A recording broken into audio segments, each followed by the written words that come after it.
Part 5, Chapter 16 of Anna Karenina by Leo Tolstoy. Translated by Nathan Haskell Doyle. This recording is in the public domain. Read by Marianne Spiegel. When Levin came upstairs again, his wife was sitting in front of the new silver samovar, behind the new tea set, reading a letter from Dolly, with whom she kept up a brisk correspondence. Old Agafya Mikhailovna, with a cup of tea, was cosily sitting at a small table beside her. "You see your lady has asked me to sit here," said the old woman, looking affectionately at Kitty.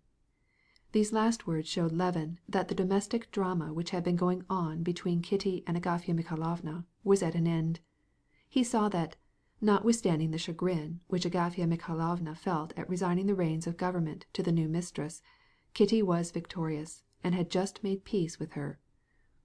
"Here, I have been looking over your letters," said Kitty, handing her husband an illiterate-looking envelope. "I think it is from that woman, you know, of your brother's. I have not read it, but this is from Dolly. Imagine it. She has been to take Grisha and Tanya to a children's ball at the Sarmatskys'. Tanya was dressed like a little marchioness." But Levin was not listening. With a flushed face he took the letter from Marya Nikolaevna, his brother Nikolai's discarded mistress, and began to read it. This was already the second time that she had written him. In her first letter she told him that Nikolai had sent her away without reason, and she added, with touching simplicity, that she asked no assistance and wanted nothing, though she was reduced to penury, but that the thought of what Nikolai Dmitrich would do without her in his feeble condition was killing her. She begged his brother to look out for him. Her second letter was in a different tone.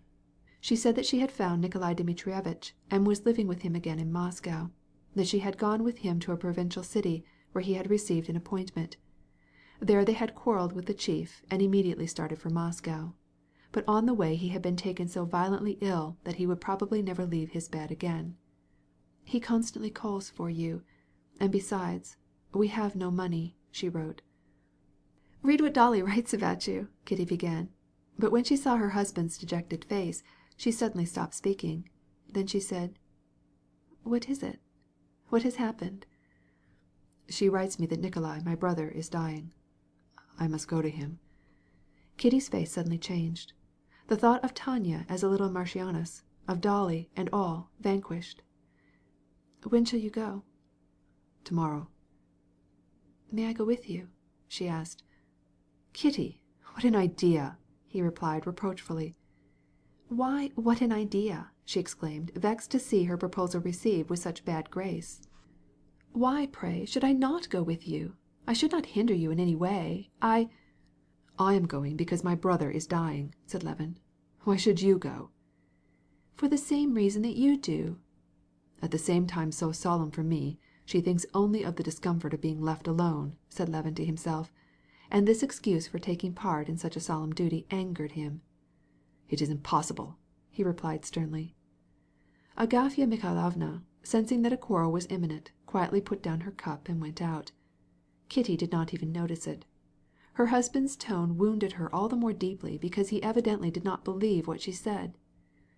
"I tell you, if you go, I am going too. I shall certainly go with you. I certainly am going," said she, with angry determination. "Why is it impossible? Why did you say that?" "Because God knows when, or in what place I shall find him, or by what means I shall reach him.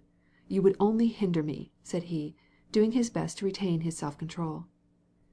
"Not at all. I don't need anything.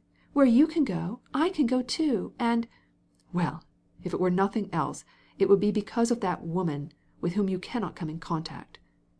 "Why not? I know nothing about all that, and don't want to know. I know that my husband's brother is dying, and that my husband is going to see him, and I am going too, because—" "Kitty, don't be angry. And remember that in such a serious time it is painful for me to have you add to my grief by showing such weakness, the fear of being alone. There now, if it would bore you to be alone, go to Moscow."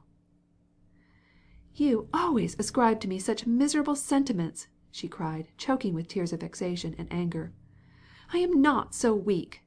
I know that it is my duty to be with my husband when he is in sorrow, and you want to wound me on purpose. You don't want to take me." "No, This is frightful, to be such a slave," cried Levin, rising from the table, no longer able to hide his anger. At the same instant he perceived that he was doing himself harm. "Why then did you get married? You might have been free. Why, if you repent already," and Kitty fled into the drawing room. When he went to find her, she was sobbing. He began to speak, striving to find words not to persuade her, but to calm her. She would not listen, and did not allow one of his arguments. He bent over her, took one of her recalcitrant hands, kissed it, kissed her hair, and then her hands again, but still she refused to speak. But when, at length, he took her head between his two hands and called her Kitty, she softly wept, and the reconciliation was complete. It was decided that they should go together on the next day. Levin told his wife he was satisfied that she wished nothing but to be useful, and agreed that Marya Nikolaevna's presence with his brother would not be an impropriety. But at the bottom of his heart he was dissatisfied with himself and with her. He was dissatisfied with her because she would not let him go alone when it was necessary. And how strange it was for him to think that he who such a short time before had not dared to believe in the possibility of such joy as her loving him, now felt unhappiness because she loved him too well. And he was dissatisfied with himself because he had yielded in such a weak way. In the depths of his heart he was even more dissatisfied to think of the inevitable acquaintance between his wife and his brother's mistress. The thought of seeing his wife, his Kitty, in the same room with this woman, filled him with horror and repulsion. End of chapter 16.